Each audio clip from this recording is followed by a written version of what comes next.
Assalomu alaykum aziz yurtdoshlar. Bugun men sizlarga 1 avgustdan boshlab odamlar hayotiga bevosita ta'sir qiladigan o'zgarishlar haqida juda muhim ma'lumotlarni tushuntirib beraman. Bu mavzu faqat tadbirkorlar yoki faqat pensionerlar uchun emas. Bu har bir oila, har bir ishlayotgan inson, kredit to'layotganlar, kommunal xizmatlardan foydalanayotganlar, hujjat rasmiylashtirayotganlar va davlat xizmatlariga murojaat qiladiganlarning barchasiga tegishli. Agar siz menga aloqasi yo'qdir deb o'ylasangiz, aynan shu joyda xato qilishingiz mumkin. Chunki ko'p o'zgarishlar birdaniga katta jarima yoki katta xarajat ko'rinishida emas. Avval kichik talab, yangi muddat, yangi tartib, yangi to'lov yoki yangi hujjat shaklida kirib keladi. Keyin esa odamlar buni oldin bilganimda edi deb qolishadi. Shuning uchun hozirroq kanalga obuna bo'ling, videoga like bosing va oxirigacha ko'ring. Men hammasini oddiy tilda hayotiy misollar bilan tushuntiraman. Avval qanday edi? Ko'p masalalarda odamlar eski odat bo'yicha ish qilardi. Kommunal to'lovlarni oxirgi kunga qoldirish, kredit shartnomasini to'liq o'qimasdan imzolash, subsidiya yoki nafaqa uchun hujjat topshirganda faqat mahalladan so'rab yurish. Tadbirkorlikda esa keyin to'g'rilab qo'yaman deb hisobotni kechiktirish. Davlat xizmatlarida ham ko'pchilik hali ham qog'oz hujjatga, tanish bilishdan so'rashga, og'zaki va'dalarga ishonib kelardi. Endi esa vaziyat boshqacha bo'lyapti. 1 avgustdan boshlab ko'plab yo'nalishlarda talablar aniqroq, muddatlar qat'iroq, elektron nazorat kuchliroq bo'lishi kutiladi. Bu nimani anglatadi? Masalan, avval biror ma'lumotni qog'ozda olib borish kerak bo'lgan bo'lsa, endi tizimning o'zi tekshirishi mumkin. Avval qarzdorlik bir necha oy sezilmay turgan bo'lsa, endi elektron bazada darrov ko'rinadi. Avval kimdir hujjatni kech topshirsa ham muammo bo'lmasdi. Endi kechkish xizmat olish imtiyoz, subsidiya yoki ruxsatnomaga ta'sir qilishi mumkin. Men bu yerda vahima ko'tarmoqchi emasman. Aksincha, maqsadim sizni tayyorlash. Chunki har qanday o'zgarishda ikki xil odam bo'ladi. Birinchi guruh oldindan bilib, hujjatini tayyorlab, hisob kitobini qilib zarar ko'rmaydi. Ikkinchi guruh esa o'zgarish kuchga kirgandan keyin navbatda turadi. Jarima to'laydi, ortiqcha pul sarflaydi yoki kerakli imkoniyatdan foydalana olmay qoladi. Birinchi navbatda 1 avgustdan boshlab eng ko'p e'tibor beriladigan yo'nalish bu to'lovlar va majburiyatlar bo'ladi. Bunga kommunal to'lovlar, kreditlar, soliqlar, ijara, aliment, jarimalar va boshqa qarzdorliklar kiradi. Oddiy misol olaylik. Bir oila oyga elektr, gaz, suv va chiqindi uchun jami 500 ming so'm atrofida to'laydi. Agar ular har oy to'lovni vaqtida qilib yursa, hech qanday muammo yo'q. Lekin 2 oy e'tiborsiz qoldirsa, qarz 1 million so'mga chiqadi. Ustiga penya, xizmat cheklanishi yoki qayta ulash xarajati qo'shilsa, bu oila uchun katta yuk bo'ladi. Avval ko'pchilik keyingi oy to'layman deb yurardi. Endi esa elektron tizimlar sababli qarzdorlik boshqa xizmatlarda ham ko'rinishi mumkin. Masalan, siz biror davlat xizmatidan foydalanmoqchisiz, kredit olmoqchisiz yoki ma'lum bir imtiyozga hujjat topshirmoqchisiz. Tizim sizning qarzdorligingizni ko'rsa, jarayon cho'zilishi yoki rad javobi kelishi mumkin. Shuning uchun men har bir tomoshabinga birinchi amaliy maslahatni beraman. 1 avgustga qadar barcha asosiy to'lovlaringizni tekshirib chiqing. Elektr, gaz, suv, chiqindi, internet, telefon, kredit, soliq va jarimalar bo'yicha shaxsiy kabinetga kiring yoki ilova orqali ko'ring. Ikkinchi muhim yo'nalish bu hujjatlar. Pasport, ID karta, kadastr hujjati, nikoh guvohnomasi, tug'ilganlik guvohnomasi, haydovchilik guvohnomasi, diplom, mehnat daftarchasi yoki elektron mehnat tarixi kabi hujjatlarda xatolik bo'lsa, oldin odamlar bunga unchalik e'tibor bermasdi. Masalan, ismda bitta harf noto'g'ri yozilgan, tug'ilgan sana eski hujjatda boshqacha, kadastrda uy maydoni boshqa, nikoh hujjatida familiya almashgani qayd etilmagan. Bular oddiy tuyuladi, lekin elektron tizimda bitta harf farqi ham muammo bo'lishi mumkin. Hayotiy misol. Bir ayol farzandi uchun nafaqa yoki subsidiya olishga hujjat topshiradi. Uning ID kartasida familiyasi turmushdan keyingi familiya, lekin ayrim eski hujjatlarda qizlik familiyasi qolgan. Tizim ma'lumotlarini moslashtira olmaydi. Natijada hujjat qayta ko'rib chiqiladi, muddat cho'ziladi. Ayol esa nega menga javob kelmayapti deb yuradi. Shuning uchun 1 avgustdan oldin eng muhim hujjatlaringizni ko'zdan kechiring. Ism, familiya, tug'ilgan sana, JSSHR, manzil, telefon raqam va mulk ma'lumotlari bir-biriga mos bo'lishi kerak. Uchinchi yo'nalish bu ijtimoiy yordam, nafaqa va subsidiyalar. Bu yerda odamlar eng ko'p xato qiladigan joy bor. Ko'pchilik mening daromadim kam. Demak yordam berishlari kerak deb o'ylaydi. Lekin amalda tizim faqat og'zaki olishga qarab emas, rasmiy ma'lumotlarga qarab baholaydi. O yerda kim rasmiy ishlaydi? Kimning nomida mashina bor? Kimning nomida uy bor? Bank kartasiga qanday tushumlar kirgan? Kredit yoki depozit bormi? Bularning hammasi tekshirilishi mumkin. Masalan, bir oilada ota rasmiy ishlamaydi. Ona uy bekasi, 3 nafar farzand bor. Ular yordam so'rashi mumkin. Lekin otaning nomida yaqinda olingan avtomobil bo'lsa yoki bank kartasiga har oy 4-5 million so'm tushib tursa, tizim bu oilani ehtiyojmand deb tan olmasligi mumkin. Boshqa tarafdan haqiqatan ham qiynalayotgan. Lekin hujjatlar tartibli bo'lmagan oila yordamdan kechikib qolishi mumkin. Shuning uchun men doim aytaman, ijtimoiy yordamda eng muhim narsa faqat muhtojlik emas, muhtojlikni hujjat bilan to'g'ri ko'rsatishdir. Eng avvalo, kredit to'layotganlar ehtiyot bo'lishi kerak. Agar sizda bank krediti, mikroqarz yoki bo'lib to'lash shartnomasi bo'lsa, 1 avgustdan oldin shartnomangizni qayta ko'rib chiqing. Oylik to'lov miqdori qancha? To'lov sanasi qachon? Kechikish uchun penya qancha? Muddatdan oldin yopish mumkinmi? Sug'urta yoki komissiya bormi? Barchasini bilib oling. Chunki ilk 2 kun kechikish ham kredit tarifiga ta'sir qilishi mumkin. Masalan, siz har oyning 10 sanasida 1 million 200 ming so'm kredit to'laysiz. Maoshingiz esa 22 sanada tushadi.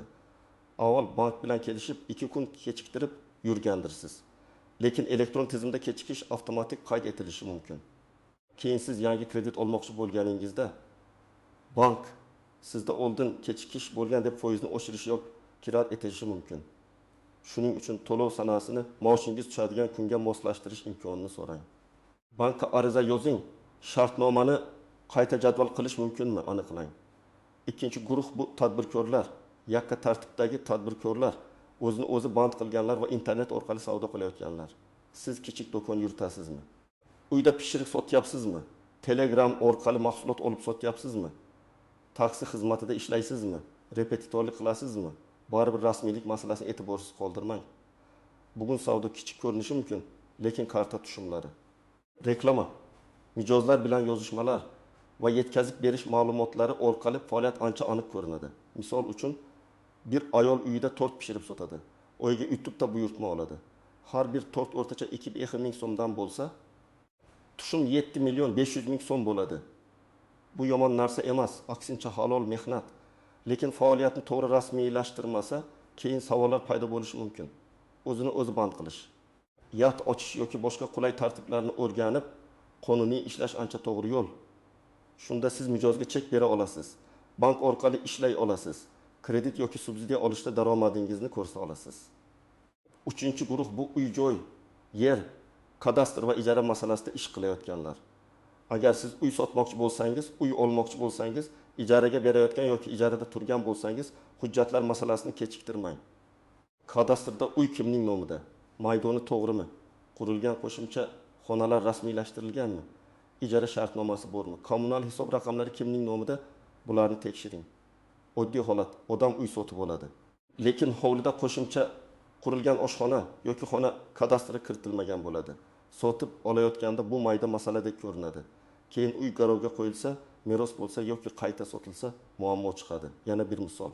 Talaba ijarada turadi, pulni har oy naqd beradi, hech qanday shartnoma yo'q. Bir kuni uy egasi chiqib ketdi yoki to'lov bo'yicha kelishmovchilik bo'ladi. Rasmiy shartnoma bo'lmagani uchun talaba ham, uy egasi ham o'z huquqini isbotlashda qiynaladi. Agar sizning hujjatlaringiz tartibda bo'lsa, to'lovlaringiz vaqtida bo'lsa, daromadingiz rasmiy bo'lsa, kreditlaringiz kechikmagan bo'lsa, sizga katta xavotir kerak emas. O'zgarishlar tartibli odam uchun ko'pincha qulaylik ham olib keladi. Chunki elektron xizmatlar orqali navbat kamroq bo'ladi. Hujjatlarni onlayn olish mumkin bo'ladi. Ma'lumotlar tezroq tekshiriladi. Masalan, siz pasport ma'lumotlaringiz, telefon raqamingiz va bank kartangiz rasmiy tizimlarda to'g'ri bog'lab qo'ygan bo'lsangiz, ko'p xizmatlarni uydan chiqmasdan olasiz. Bola bog'chaga navbatga qo'yilsa, subsidiya arizasi yuborilsa, soliq ma'lumotnomasi kerak bo'lsa, bularni elektron shaklda bajarish mumkin. Demak, o'zgarishdan qo'rqish emas, unga tayyor turish kerak. Lekin men tartib bilaman deb ham butunlay beparvo bo'lmang. Chunki ba'zida xato sizdan emas, tizimdagi eski ma'lumotdan, bankdagi noto'g'ri raqamdan, kadastrdagi yangilanmagan yozuvdan yoki ish beruvchi topshirmagan hisobotdan chiqadi. Shuning uchun kamida bir marta barchasi asosiy ma'lumotlaringizni tekshirish shart. Endi eng muhim nozik jihatlarga o'tamiz. Birinchi nozik jihat: o'zgarish hamma uchun bir xil ko'rinmaydi. Qonun yoki tartib umumiy bo'lishi mumkin, lekin uning ta'siri odamning holatiga qarab farq qiladi. Masalan, bitta oilada rasmiy daromad bor, lekin xarajat ham katta. Kredit, ijara, davolanish, o'qish puli. Boshqa oilada rasmiy daromad kam, lekin mol-mulk ko'p. Tizim buni boshqacha baholaydi. Shuning uchun o'zingizni qo'shningiz bilan solishtirmang. U oldi, men nega olmadim degan savolga javob ko'pincha hujjatlar va bozorlardagi farqda bo'ladi. Ikkinchi nozik jihat: bank kartasiga tushgan har bir pul daromad sifatida ko'rinishi mumkin. Albatta, qarindoshingiz yuborgan yordam, qarz qaytimi yoki bir martalik o'tkazma real daromad bo'lmasligi mumkin. Lekin tizimda bu tushum sifatida aks etadi. Agar siz ijtimoiy yordamga murojaat qilayotgan bo'lsangiz, yirik pul o'tkazmalari bo'yicha izoh tayyor bo'lishi kerak. Masalan, akangiz davolanish uchun 5 million so'm yuborgan bo'lsa, bu haqda tushuntirish berish kerak bo'lishi mumkin. Pul qayerdan kelgani, nima uchun kelgani va nimaga sarflangani bo'yicha hujjat yoki kamida asosli izoh bo'lsa, siz o'zingizni himoya qila olasiz. Uchinchi nozik jihat: telefon raqami va elektron imzo. Ko'pchilik buni mayda masala deb biladi. Lekin hozir ko'p xizmatlar SMS kod, One ID, elektron raqamli imzo yoki mobil ilova orqali tasdiqlanadi. Agar telefon raqamingiz boshqa odam nomida bo'lsa, eski raqamga ulangan bo'lsa yoki siz foydalanmaydigan raqam tizimda qolgan bo'lsa, muammo chiqadi. Masalan, ariza yuborasiz, kod eski raqamga ketadi yoki bank xabarnomasi siz ishlatmaydigan raqamga boradi. Shuning uchun shaxsiy telefon raqamingiz o'z nomingizda bo'lishi va asosiy xizmatlarga bog'langan bo'lishi kerak. To'rtinchi nozik jihat: ishonchnoma va qarindoshlar nomidagi mulk. Ba'zi odamlar mashina, uy yoki biznesni qarindosh nomiga rasmiylashtirib qo'yadi. Keyin ijtimoiy yordam, kredit yoki sud masalasida bu aslida meniki emas yoki bu aslida uniki deb tushuntirishga majbur bo'ladi. Hujjatda kimning nomi tursa, tizim o'sha odamning egasi deb ko'radi. Og'zaki kelishuvni tizim tan olmaydi. Shuning uchun mulk masalasida har doim hujjatga qarang, his tuyg'uga emas. 5-nozik jihat: jarima va qarzdorlikni vaqtida yopmaslik. Ba'zida odamda 1 ming so'mlik jarima bo'ladi, u esa unutib yuboradi. Oradan vaqt o'tadi, ish majburiy ijroga o'tadi, qo'shimcha xarajatlar paydo bo'ladi, bank hisoblariga cheklov qo'yilishi mumkin. Kichik qarz katta muammoga aylanadi. Shuning uchun men doim aytaman, qarzdorlikni kichiklikda yopish eng arzon yo'l. Endi aniq nima qilish kerakligini birma-bir aytaman. Birinchi qadam: barcha qarzdorliklarni tekshiring. Elektr, gaz, suv, chiqindi, internet, telefon, soliq, jarima, kredit va aliment bo'yicha holatni ko'ring. Buni bank ilovalari, kommunal xizmat ilovalari, soliq portali, davlat xizmatlari portali yoki tegishli tashkilot orqali tekshirishingiz mumkin. Agar qarz bo'lsa, darhol to'liq yoki bosqichma-bosqich yopish rejasini tuzing. Eng muhimi, qarzni ko'rmaslik olmang. Ikkinchi qadam: hujjatlaringizni tartibga keltiring. ID karta yoki pasport, tug'ilganlik guvohnomasi, nikoh yoki ajrim hujjati. Bolalarning hujjatlari, kadastr, haydovchilik guvohnomasi, diplom, mehnat shartnomasi va bank ma'lumotlarini ko'zdan kechiring. Ism, familiya, sana, manzil, JSA, shir, telefon raqam mosligini tekshiring. Agar xato topsangiz, tuman davlat xizmatlari markaziga yoki tegishli idoraga murojaat qiling. Arizada xatoni aniq yozing. Qaysi hujjatda qanday yozilgan, aslida qanday bo'lishi kerak, qaysi hujjat asosida tuzatish so'rayapsiz. Uchinchi qadam: kredit va shartnomalarni qayta o'qing. Bank, mikroqarz, bo'lib to'lash, ijara, xizmat ko'rsatish yoki savdo shartnomalarida 3 narsani albatta tekshiring. To'lov sanasi, kechikish oqibati va qo'shimcha to'lovlar. Agar tushunmasangiz, bank xodimidan yozma tushuntirish so'rang. Telefon orqali aytilgan gapga emas, shartnomadagi bandga ishoning.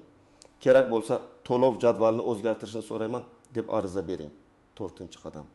Ijtimoiy yordam yoki subsidiya olmoqchi bo'lsangiz, oldindan tayyorlaning.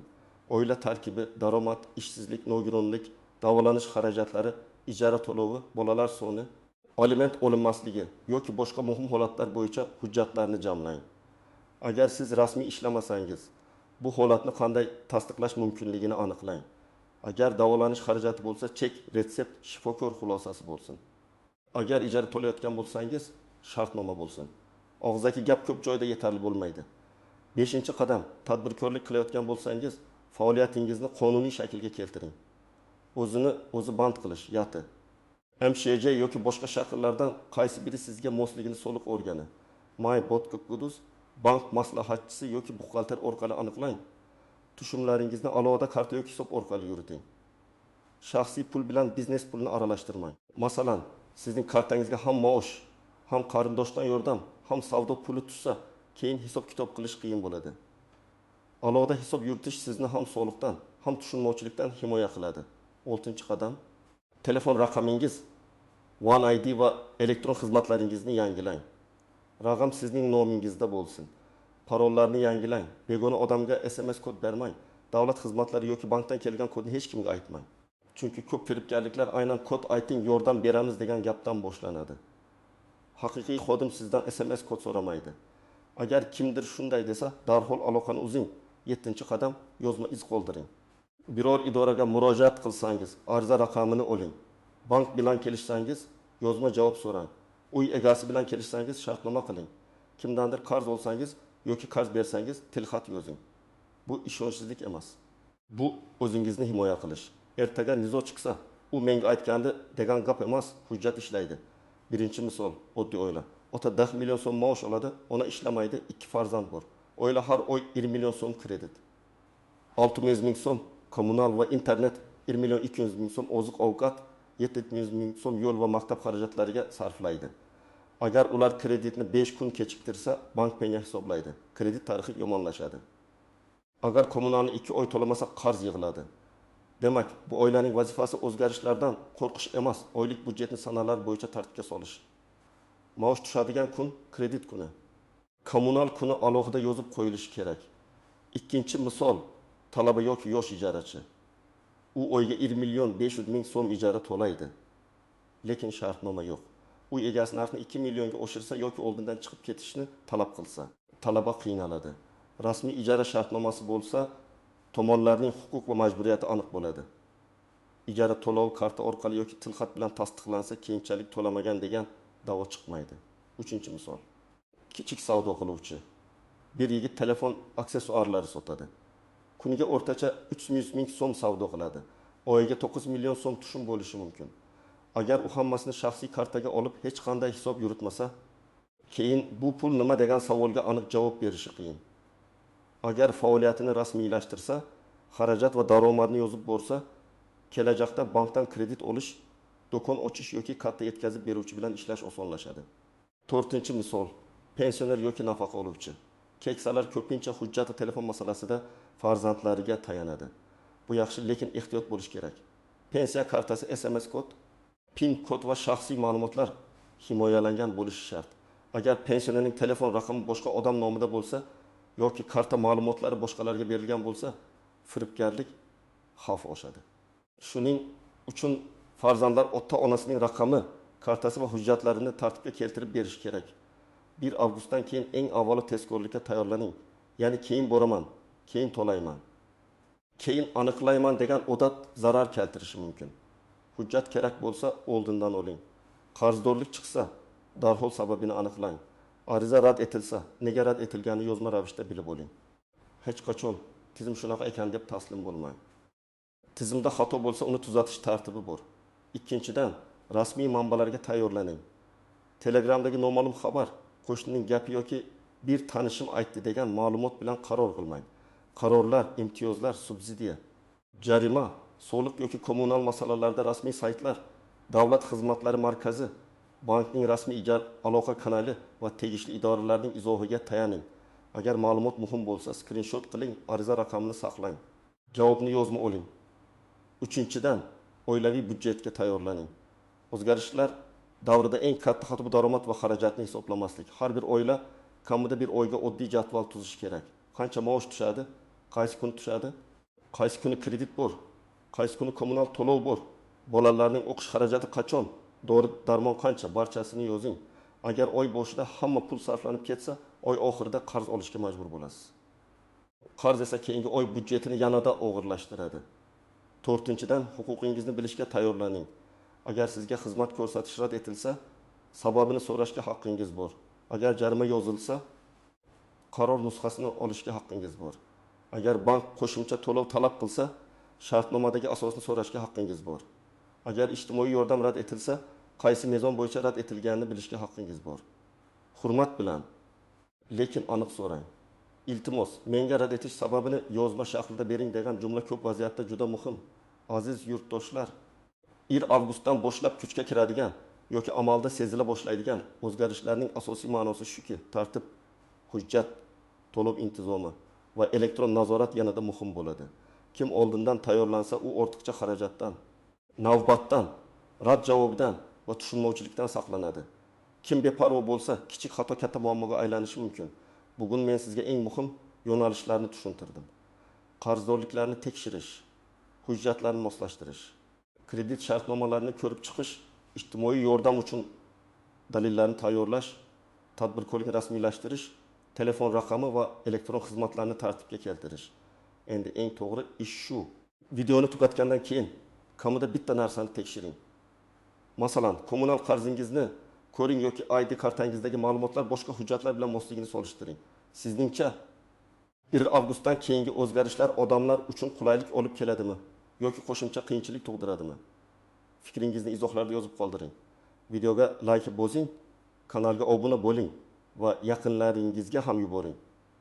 Chunki bu ma'lumot har bir oila uchun kerak bo'lishi mumkin.